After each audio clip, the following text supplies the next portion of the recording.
नमस्कार दोस्तों, आप सभी का स्वागत है हमारे YouTube चैनल पर। अगर आप सीटेट यूटेट की तैयारी कर रहे हो तो आज की वीडियो आपके लिए बहुत ही महत्वपूर्ण होने वाली है।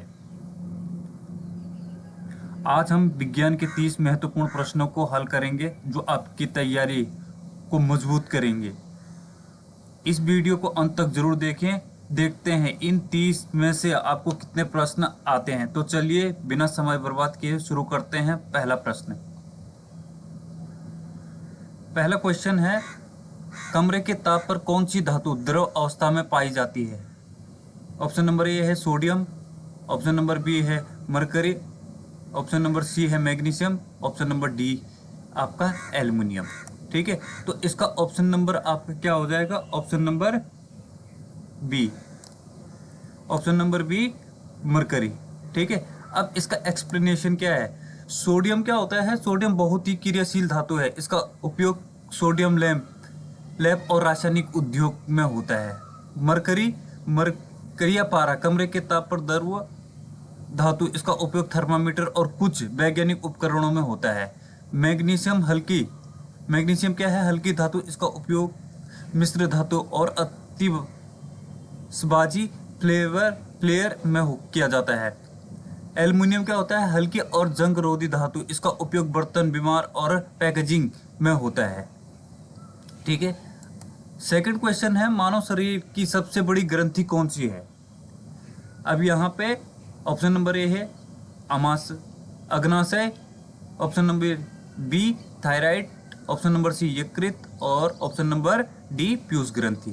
ठीक है, तो यहाँ पर ऑप्शन नंबर आपका क्या हो जाएगा? सी। ठीक है, ऑप्शन नंबर सी। एक्सप्लेनेशन, अग्नाशय में क्या होता है? पाचन एंजाइम और इंसुलिन बनता है। थायराइड थायरॉक्सिन हार्मोन बनाकर मेटाबॉलिज्म को नियंत्रित करता है। ठीक है, यकृत क्या होता है? सबसे बड़ी ग्रंथि, पित्त बनाता है और मेटाबॉलिज्म में मदद करता है। ऑप्शन नंबर डी क्या है आपका? पीयूष ग्रंथि कई हार्मोन बनाती है और अन्य ग्रंथियों को नियंत्रित करती है। अगला क्वेश्चन है, प्रकाश वर्ष किसका मात्रक है? अब प्रकाश वर्ष ये किसका मात्रक है? दूरी का। समय, दूरी, प्रकाश तीव्रता और द्रव्यमान। तो ऑप्शन नंबर बी आपका क्या हो जाएगा? सही आंसर हो जाएगा। यहाँ पे जो ऑप्शन नंबर ए था, समय सेकंड, मिनट और घंटे को मापा जाता है। दूरी, प्रकाश वर्ष की दूरी इकाई है। ठीक है, प्रकाश की तीव्रता कैंडला जैसे इकाइयों से व्यक्त की जाती है। और ऑप्शन नंबर डी क्या था? यहाँ पे द्रव्यमान किलो में मापा जाता है। जो द्रव्यमान है वो किस में मापा जाता है? किलोग्राम में मापा जाता है। अगला क्वेश्चन है, अम्लीय वर्षा मुख्य रूप से किन गैसों के कारण होती है? ठीक है, अब अम्लीय वर्षा SO2 और NO2। ऑप्शन नंबर बी क्या है आपका? CO2, CO और CO2। ऑप्शन नंबर सी CH4 और O3 और ऑप्शन नंबर डी क्या है? N2 और O2। ठीक है, तो ये किस कारण होता है आपका? ऑप्शन नंबर ए SO2 और NO2। ठीक है, SO2 और NO2 अम्लीय वर्षा के प्रमुख कारण है। CO और CO2 क्या है? CO विषैली गैस है और CO2 एक ग्रीन हाउस गैस है। और CH4 और O3, CH4 green house gas है और O3 ओजोन बनता है। ठीक है, अगला क्वेश्चन है आपका, पादप कोशिका भित्ति मुख्य रूप से किसकी बनी होती है? यहाँ पे option number A protein, option number B lipid, option number C cellulose और ऑप्शन नंबर डी स्टार्च। ठीक है, तो इसका जो ऑप्शन नंबर सी है वो क्या हो जाएगा आपका? सही आंसर हो जाएगा सेलुलोज से। ठीक है, अब यहाँ पे एक्सप्लेनेशन, प्रोटीन शरीर और कोशिकाओं के निर्माण में महत्वपूर्ण है। आपका लिपिड क्या है? ऊर्जा भंडारण और कोशिका झिल्ली में उपयोग होता है। सेलुलोज पौधों की कोशिका भित्ति का मुख्य घटक है। और स्टार्च क्या होता है? पौधों में भोजन ऊर्जा का भंडारण करता है। ठीक है, अगला क्वेश्चन है आपका, समतल दर्पण द्वारा बनाया गया प्रतिबिंब हमेशा कैसा होता है? ऑप्शन नंबर ए वास्तविक और उल्टा, ऑप्शन नंबर बी आभासी और सीधा, ऑप्शन नंबर सी वास्तविक और सीधा और ऑप्शन नंबर डी आभासी और उल्टा। तो ऑप्शन नंबर आपका क्या हो जाएगा? इसमें भी बी। ठीक है, ऑप्शन नंबर बी, ठीक है, इसका एक्सप्लेनेशन। आभासी और सीधा, वास्तविक और उल्टा। अवतल दर्पण में कुछ स्थितियों में ऐसा प्रतिबिंब बन सकता है। आभासी और सीधा में क्या होता है, समतल दर्पण का सामान्य प्रतिबिंब। वास्तविक और सीधा समतल दर्पण सामान्यतः नहीं बनता है, ठीक है। और ऑप्शन नंबर डी क्या है, आभासी और उल्टा समतल दर्पण में नहीं बनता है, ठीक है। अगला है ध्वनि की पिच मुख्य रूप से किस पर निर्भर करती है, आयाम पे, आवृत्ति पे, तरंग धैर्य पे और ध्वनि की चाल पे। तो किस पे निर्भर करता है, आपका आवृत्ति पे, ठीक है। ऑप्शन नंबर बी क्या हो जाएगा, आपका सही आंसर हो जाएगा। आयाम ध्वनि के लाउडनेस तीव्रता से संबंधित है। आवृत्ति ध्वनि की पिच निर्धारित करती है। तरंग धैर्य तरंग के दो समान चरणों के बीच की दूरी होती है। और ध्वनि की चाल मध्यम और तापमान पर निर्भर करती है, ठीक है। अगला है जंग का रासायनिक सूत्र क्या होता है, ठीक है। जंग का रासायनिक सूत्र Fe2O3 HH2O। उसके बाद option number B FeO, option number Fe3O4, ठीक है। Option number D FeCO3। तो इसका सही ऑप्शन क्या हो जाएगा, Fe3O3 HH2O, ठीक है। इसका एक्सप्लेनेशन देखते हैं। लोहे Fe2O3 HH2O लोहे में जंग सामान्यतः रासायनिक रूप से। FeO आयरन ऑक्साइड कुछ रासायनिक प्रक्रियाओं में बनता है। और Fe3O4 मैग्नेटाइट प्राकृतिक चुंबक लोहा ऑक्साइड। और FeCO3 आयरन कार्बोनेट कुछ रासायनिक खनिजों में पाया जाता है, ठीक है। अगला क्वेश्चन है पेनिसिलिन की खोज किसने की थी। पेनिसिलिन की खोज एडवर्ड जेनर ने, लुईस पास्चर ने, अलेक्जेंडर फ्लेमिंग ने, रॉबर्ट कोच ने, ठीक है। तो इसमें किसने की थी, अलेक्जेंडर फ्लेमिंग ने, ठीक है। कक्षा 7 का क्वेश्चन है, अलेक्जेंडर फ्लेमिंग ने। एडवर्ड जेनर ने क्या किया था, चेचक टीके के विकास के लिए प्रसिद्ध है। लुई पास्चर क्या है, रोगाणु सिद्धांत और पाश्चीकरण के लिए प्रसिद्ध है। अलेक्जेंडर फ्लेमिंग पेनिसिलिन की खोज की थी। और रॉबर्ट कोच ने किया था, रोग पैदा करने वाले सूक्ष्म जीवों के लिए महत्वपूर्ण कार्य किया था, ठीक है। अगला क्वेश्चन है रक्त का थक्का जमने में कौन सा विटामिन सहायक होता है। Vitamin A, vitamin C, vitamin D और विटामिन के। तो इसके लिए कौन सा होता है रक्त का थक्का जमने में, विटामिन के, ठीक है। विटामिन ए क्या होता है, दृष्टि और सामान्य वृद्धि के लिए महत्वपूर्ण है। विटामिन सी क्या होता है, प्रतिरक्षा और घाव भरने में सहायक। विटामिन डी कैल्शियम अवशोषण और हड्डियों के लिए महत्वपूर्ण है। विटामिन के क्या है, रक्त का थक्का जमने में महत्वपूर्ण होता है, ठीक है। अगला क्वेश्चन है निम्न में से कौन सा भौतिक परिवर्तन नहीं है। बर्फ का पिघलना, पानी का उबलना, मोमबत्ती का जलना या चीनी का पानी में घुलना, ठीक है। तो ये क्या है, भौतिक परिवर्तन में मोमबत्ती का जलना।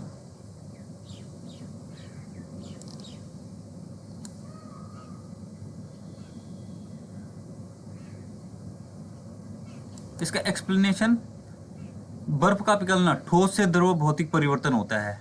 पानी उबलना द्रव से गैस भौतिक परिवर्तन है। मोमबत्ती नए पदार्थ बनते हैं, रासायनिक परिवर्तन है, ठीक है। चीनी का पानी में घुलना सामान्यतः भौतिक परिवर्तन है। अगला क्वेश्चन है मानव कान की श्रव्य आवृत्ति की सीमा क्या है। 20 हर्ट्ज से 20,000 हर्ट्ज, 2 हर्ट्ज से 200 हर्ट्ज, 20,000 से अधिक और 20 हर्ट्ज से कम, ठीक है। तो इसका ऑप्शन नंबर क्या हो जाएगा आपका, 20 से 20,000 हर्ट्ज, ठीक है। 20 से 20,000 हर्ट्ज सामान्य मानव की लगभग श्रव्य सीमा। 2 से 200 हर्ट्ज मानव श्रवण सीमा नहीं, ठीक है। 20,000 हर्ट्ज से अधिक मुख्यतः प्राश्रव्य अल्ट्रासाउंड क्षेत्र में, और 20 हर्ट्ज से कम इंफ्रासाउंड से, ठीक है, क्षेत्र में होता है। सौरमंडल का सबसे गर्म ग्रह कौन सा है। तो बुध, शुक्र, मंगल या बृहस्पति। ठीक है, तो कौन सा है सबसे गर्म ग्रह? शुक्र। ठीक है, एक्सप्लेनेशन देख लेते हैं। बुध सूर्य के सबसे निकट ग्रह है। शुक्र क्या है? सौरमंडल का सबसे गर्म ग्रह है। मंगल क्या है? लाल ग्रह के नाम से प्रसिद्ध है। बृहस्पति क्या है? सौरमंडल का सबसे बड़ा ग्रह है। ठीक है, अगला क्वेश्चन है बायोगैस का मुख्य घटक क्या है? इथेन, मीथेन, प्रोपेन या हाइड्रोजन। ठीक है, बायोगैस का क्या है आपका? मीथेन। क्या हो जाएगा? मीथेन। इथेन क्या होता है? प्रोटो केमिकल उद्योग में उपयोगी गैस है। मीथेन क्या होता है? बायोगैस का मुख्य ज्वलनशील घटक और ईंधन के लिए। प्रोपेन क्या होता है? एलपीजी में प्रमुख घटकों में से एक है। हाइड्रोजन ईंधन और औद्योगिक प्रक्रियाओं में उपयोग। ठीक है, अगला क्वेश्चन है रेशम के कीड़ों का पालन क्या कहलाता है? एपीकल्चर, पिसिकल्चर, सेरिकल्चर या विटिकल्चर। ठीक है, तो इसका ऑप्शन नंबर क्या हो जाएगा आपका? सी, सेरिकल्चर। ठीक है, एपीकल्चर किसमें होता है? मधुमक्खियों का पालन में।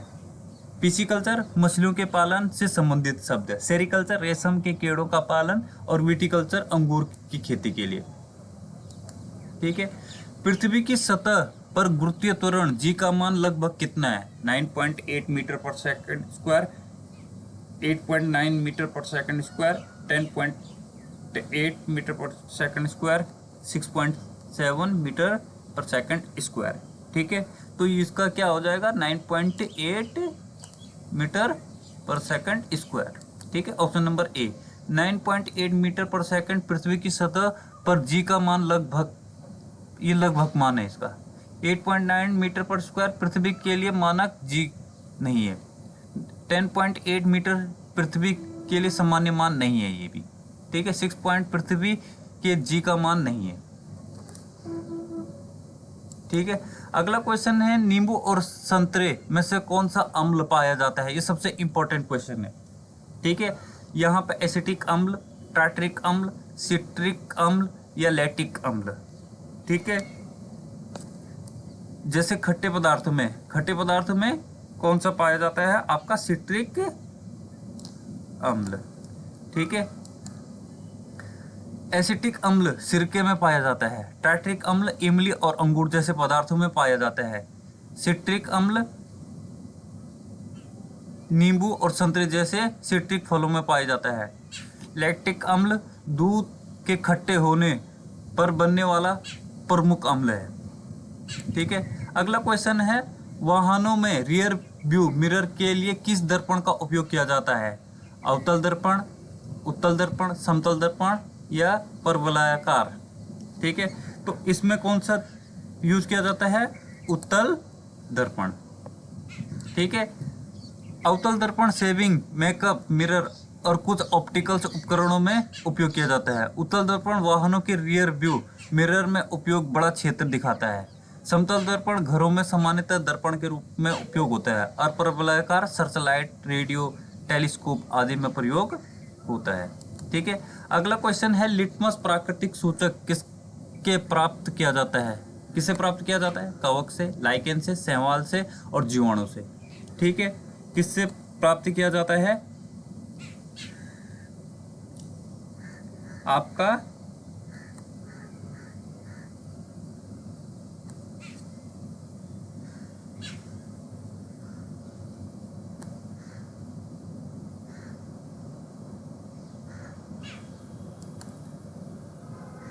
ठीक है, लाइकेन से। ठीक है, किससे प्राप्त किया जाता है? लाइकेन से। ठीक है, कवक अनेक पदार्थों के अपघटन और कुछ उद्योगों उपयोग में महत्वपूर्ण है। लाइकेन प्राकृतिक लिटमस सूचक का स्रोत है। शैवाल क्या है? खाद्य जैव ईंधन और ऑक्सीजन उत्पादन में प्रयोग होता है। जीवाणु किण्वन दवाओं और जैव प्रौद्योगिकी में उपयोग किया जाता है। ठीक है,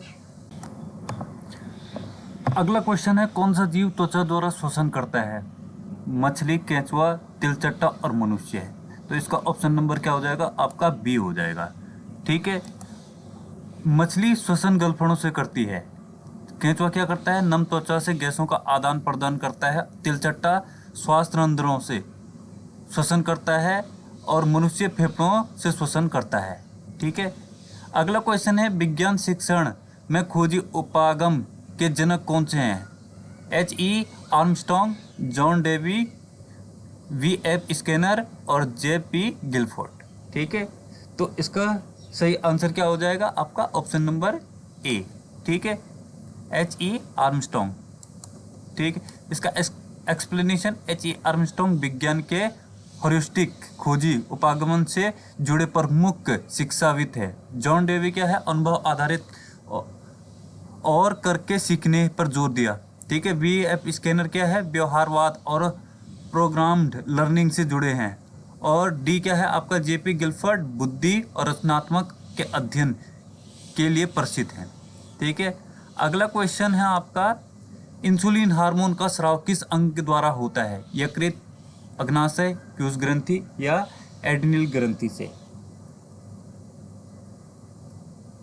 तो ऑप्शन नंबर क्या हो जाएगा आपका? ऑप्शन नंबर बी, अग्नाशय से। ठीक है। अग्नाशय यकृत पित्त बनाता है और मेटाबॉलिज्म में महत्वपूर्ण भूमिका निभाता है। अग्नाशय इंसुलिन का स्राव करता है और रक्त ग्लूकोज नियंत्रण करने में मदद करता है। पीयूष ग्रंथि कई प्रमुख हार्मोनों के नियंत्रण के लिए महत्वपूर्ण है। एंडोलिन ग्रंथि क्या होता है? एडेनालिन और अन्य हार्मोन बनाता है। ठीक है। अगला है आपका, निम्न में से कौन सा नवीकरण ऊर्जा का स्रोत है? कोयला, पेट्रोलियम, सौर ऊर्जा और प्राकृतिक गैस। ठीक है। जो प्राकृतिक यानी नवीकरण गैस है आपका कौन हो जाएगा? प्राकृतिक सौर ऊर्जा। ठीक है। कोयला जीवाश्म ईंधन, बिजली और उद्योग में उपयोग। पेट्रोलियम ईंधन और पेट्रोकेमिकल उत्पादों का स्रोत है। सौर ऊर्जा सूर्य से प्राप्त नवीकरण ऊर्जा। प्राकृतिक गैस जीवाश्म ईंधन खाना पकाने और बिजली उत्पादन में उपयोग होता है। ठीक है। अगला क्वेश्चन है, पृथ्वी पर किसी वस्तु का द्रव्यमान 60 केजी है, चंद्रमा पर उसका द्रव्यमान कितना होगा? ठीक है। तो ऑप्शन नंबर आपका क्या हो जाएगा? बी। ठीक है। 10 केजी गलत द्रव्यमान इस प्रकार कम नहीं होता है। 60 केजी सही द्रव्यमान स्थान बदलने पर नहीं बदलता है। 360 केजी गलत, चंद्रमा का भार कम होता है, द्रव्यमान का नहीं। और 0 गलत है, वस्तु का द्रव्यमान बना रहता है। अगला क्वेश्चन है, शुष्क बर्फ ड्राई आइस वास्तव में क्या है? ठोस कार्बन डाइऑक्साइड, जमी हुई पानी की बर्फ, ठोस नाइट्रोजन, ठोस ऑक्सीजन। ठीक है। तो आपका ऑप्शन नंबर क्या हो जाएगा? ए, ठोस कार्बन डाइऑक्साइड। ठीक है। इसका CO2, ठोस CO2 ड्राई आइस ठंडक और धुएं जैसे प्रभाव पैदा करने में उपयोग करता है। जमी हुई पानी की बर्फ सामान्यतः आइस ठोस का पानी का ठोस रूप है। ठोस नाइट्रोजन बहुत कम तापमान पर बनता है। ठोस ऑक्सीजन बहुत कम तापमान पर ही ठीक बनाती है। अगला क्वेश्चन है, निम्न में से कौन सा रोग संक्रामक नहीं है? हैजा, मलेरिया, कैंसर या तपेदिक। ठीक है। तो ऑप्शन नंबर इसका क्या हो जाएगा? Option number C. हैजा क्या है? जीवाणु से होने वाला एक संक्रामक रोग है। मलेरिया क्या है? परजीवी से होने वाला रोग, मच्छर द्वारा फैलता है। कैंसर सामान्यतः संक्रामक रोग नहीं है। तपेदिक टीबी यानी जीवाणु से होने वाला संक्रामक रोग है। ठीक है। अगला क्वेश्चन है, पौधे में जल और खनिजों का परिवहन किसके द्वारा होता है? फ्लोएम, जाइलम, रंध्र और मूल रूप। तो किससे होता है? ऑप्शन नंबर आपका बी। ठीक है। फ्लोएम पत्तियों में बने भोजन और अन्य भागों तक पहुंचाता है। जाइलम क्या करता है? जड़ों से जल और खनिजों का परिवहन करता है। रंध्र क्या करता है? गैसों का आदान प्रदान और वाष्पोत्सर्जन में मदद करते हैं। मूल रूप मिट्टी से जल और खनिजों का अवशोषण करते हैं। ठीक है।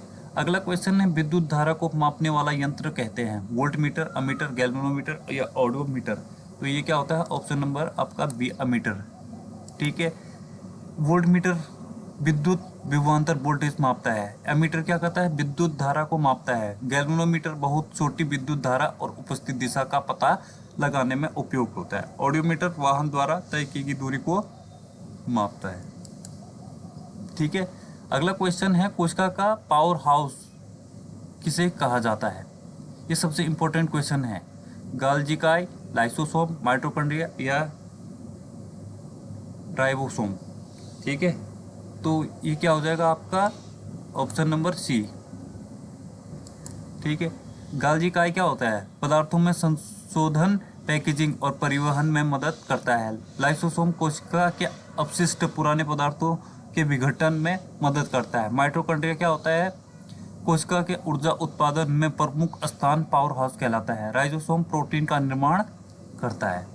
ठीक है, अगला क्वेश्चन है विज्ञान में प्रयोगात्मक कार्य कराने का प्रमुख उद्देश्य क्या होता है। केवल समय बिताना, छात्रों में प्रक्रियाओं कौशल का विकास करना, थ्योरी से बचना, कक्षा में अनुशासन बनाए रखना। तो इसका ऑप्शन नंबर बी। ठीक है,